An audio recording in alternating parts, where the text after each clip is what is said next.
Bonjour à tous, bienvenue chez Coaching Déco. Bonjour à tous, bienvenue chez Coaching Déco. Je m'appelle Jessica.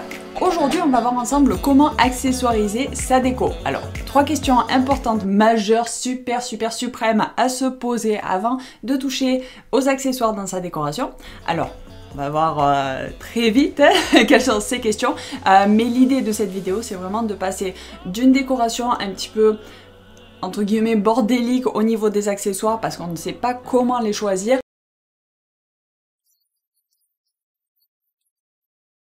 à maîtriser sa décoration, maîtriser le choix des accessoires de déco et avoir uniquement des accessoires qui vont nous servir et qui vont mettre en valeur sa déco. On va voir tous ensemble, c'est parti.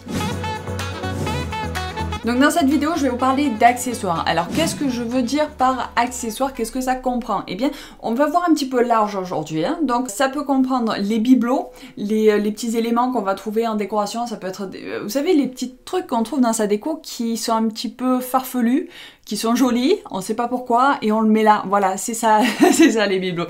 Donc ça peut être un petit truc piquant doré, joli, mais voilà, ça n'a pas forcément de but à part d'être décoratif et de servir l'espace. Il faut vraiment faire attention aux moindres détails, il faut faire attention à ces accessoires et c'est ça qui va faire votre décoration, c'est ça qui va définir la qualité de votre décoration. Donc il faut vraiment pas les négliger et c'est pour ça que je fais cette vidéo aujourd'hui. Dans les accessoires de décoration, on a bien sûr les bibelots, on va avoir tout ce qui est cadre, par exemple les accessoires muraux qui vont habiller votre mur, ça peut être un pêle-mêle, ça peut être un canvas, une toile,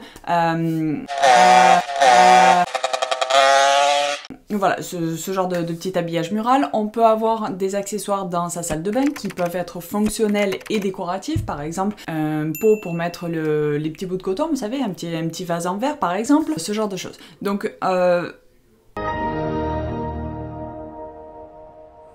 d'ailleurs, tant qu'on est sur la salle de bain, il y a aussi tout ce qui est pompette à savon. Ça aussi, ça peut être compté comme des accessoires. Enfin, moi, en tout cas, je les compte comme des accessoires. C'est des accessoires qui servent au quotidien, mais qui servent aussi votre décoration. À partir du moment où il est sur le plan de, je vais dire le plan de travail, enfin, sur la surface ou sur une étagère dans votre salle de bain, il fait partie de la déco. Donc, il faut faire attention à son esthétique. Si vous prenez une pompette à savon, enfin, je fais un petit détour sur la pompette à savon, mais vous m'avez compris. Donc, si vous prenez une pompette à savon qui soit en plastique avec une grosse pub dessus et qui ne soit absolument pas dans les couleurs de votre déco, ça va faire tâche. Donc faites attention à ça et faites vraiment attention aux moindres détails dans votre déco. Donc ça, on verra un petit peu plus comment faire dans la phase numéro 3. Allez, on va rentrer directement dans le vif du sujet. La première astuce, c'est d'observer. Super important d'observer. D'ailleurs, un des premiers cours qu'on a eu à la fac, c'était l'observation. Les cours d'observation, donc oui, j'ai une fac d'art. Mais bref. Pourquoi est-ce qu'on nous demande d'observer? Simplement parce que c'est la base du design, c'est la base de tout. Donc, il y a beaucoup de choses qui sont à la base de tout. Hein. Si vous êtes habitué à cette chaîne, vous le savez. Mais l'observation, c'est super important. Donc voilà. Je vais vous demander d'observer très attentivement votre intérieur, de regarder un petit peu toutes les pièces que vous avez dans des cartons de stockage peut-être dans votre, j'allais dire dans l'atelier, dans votre attic. Dans le grenier. Voilà, donc allez farfouiller un petit peu là-bas, il y a peut-être des choses que vous avez complètement oubliées, qui existaient, qui sont cachées, des petites pépites, des mines d'or qui pourraient s'adapter à votre déco maintenant et qui, il y a quelques années, étaient peut-être un peu démodées, ou ça vous plaisait plus, ou vous saviez pas trop où le mettre, et maintenant ça peut revenir au goût du jour. Donc choisissez des éléments dans votre décoration qui sont pertinents, donc faites une première sélection comme ça en observant votre déco. Donc on va observer pour sélectionner, enfin présélectionner, du moins vous allez comprendre plus tard pourquoi. Donc vous présélectionnez. Ensuite il va falloir avoir un regard un petit peu objectif, donc sortez de la pièce et re-rentrez avec un regard neuf, vous pouvez prendre des notes, je vous encourage à le faire, pour voir les éléments qui ne servent pas à votre décoration, voir les éléments qui sont un peu tape à l'œil, qui choquent aussi, pourquoi pas, et simplement des choses qui vous dérangent dans votre déco. On a tous quelque chose qui nous dérange dans notre déco, c'est le moment de faire le point là-dessus et de voir un petit peu ce qu'on peut enlever ou ce qu'on peut déplacer, mettre dans une autre pièce, etc. Voilà, donc faites une liste des articles pour et des articles contre. Avant, vous n'êtes pas obligé de tout écrire parce que pour moi c'est pas fastidieux, mais du moins dans votre tête il faut que vous ayez cette objectivité. Voilà. Je vous demande pas d'avoir vos émotions et tout rentrées dedans. Là, on est simplement objectif, c'est la première phase, c'est l'observation. Pour le moment, on touche à rien.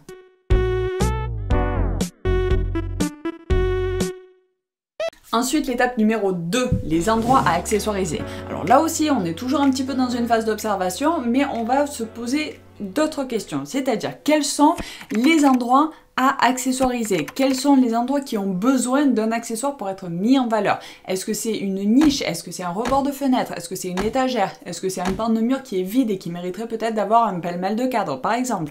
Voilà, ce genre de petites choses. Est-ce que vous avez une montée d'escalier avec peut-être un coin dans l'escalier qui pourrait avoir des petits photophores, quelque chose comme ça pour l'habiller un petit peu parce que pour le moment c'est un peu tristounet. Donc c'est ce genre de questions qu'on va se poser dans l'étape numéro 2. Alors, tu comprends quelque chose, toi? Donc, quels sont les endroits qui ont besoin d'accessoires? Et en même temps, vous pouvez vous demander s'il n'y a pas, ça c'est un petit peu la question bonus, s'il n'y a pas des coins dans votre déco qui sont trop accessoirisés. Si vous avez une étagère dans votre chambre pleine de bibelots, de poupées en porcelaine, de trucs comme ça, voilà, il faut trouver un juste milieu, ok? Et enfin, la troisième étape, quel est mon style et qu'est-ce qui me permet de faire? Donc là, la troisième étape, on va vraiment faire attention au style. Donc dans la première étape, on a observé, on a regardé un petit peu ce qu'on avait déjà pour éviter d'aller faire du shopping inutilement, hein, parce qu'on a souvent ce qu'il faut chez soi, on n'est pas toujours obligé d'aller faire du shopping, même si c'est très agréable. Donc la deuxième phase, on a vu les endroits à accessoiriser, comment faire s'il faut rajouter des accessoires ou s'il faut en enlever. Donc ça c'est grosso modo la phase 2. La phase 3 c'est vraiment d'adapter tout ce qu'on a vu à notre style. Donc là il faut trouver son style, hein. J'ai fait d'autres vidéos là-dessus donc n'hésitez pas à aller les voir, je vais vous en mettre quelques-unes certainement dans la fiche si je m'en rappelle, ou sinon je vais les mettre en barre d'infos dans la vidéo. Bref. Trouvez votre style. Une fois que vous avez trouvé votre style de décoration, il va falloir accessoiriser en fonction de votre style. Parce que si vous avez un style pour le mobilier, la peinture, etc., mais qu'après vos accessoires sont dans un style complètement incompatible, ça va pas être joli. Donc il faut faire très très attention à ça. C'est pour ça que la troisième étape est cruciale. Alors comment est-ce qu'on va faire ça? Eh bien simplement on va faire des recherches, hein, comme on ferait pour tout autre projet. Donc on va faire des recherches, on va se renseigner sur notre style, on va faire une liste des articles de décoration, des accessoires qui pourraient être compatibles avec ce style-là, et ensuite on va comparer avec ce qu'on a, comment est-ce qu'on peut le customiser, est-ce qu'on va se débarrasser de certains trucs, est-ce qu'on va en acheter d'autres, etc. Donc c'est là un petit peu qu'on va faire le point, qu'on va faire la sélection. Donc on va d'abord faire la partie recherche, ensuite on va faire une présélection et ensuite on va sélectionner. Voilà, c'est toujours important de faire les deux phases, de revenir un petit peu sur sa sélection pour s'assurer qu'on fait les bons choix et surtout pour pas avoir de regrets une fois qu'on s'est débarrassé des choses. Donc si c'est quelque chose qui vous tient vraiment à cœur, vous pouvez le prendre en photo, faire un petit album avec tous vos souvenirs dans un bibelot ou simplement les mettre dans un carton, les mettre au grenier et puis pourquoi pas les ressortir dans quelques années si vous avez envie de changer de style, de revenir sur un style précédent, ce genre de choses. Voilà.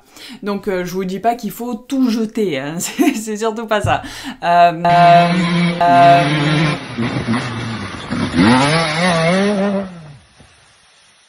Non, il faut vraiment juste sélectionner ce qui sert votre décoration et mettre de côté ceux qui ne la servent pas. Voilà. Si cette vidéo vous a plu, n'hésitez pas à me laisser petit pouce bleu, ça me fait toujours super plaisir. Si vous avez des questions, laissez-les moi dans les commentaires ou contactez-moi sur le site, c'est www.coachingdeco.org et je me ferai un plaisir à répondre à toutes vos questions. Donc voilà, j'arrête de blablater, pensez à bien analyser avant d'enfoncer tes PC et je vous dis à très vite pour une nouvelle vidéo. Bye bye.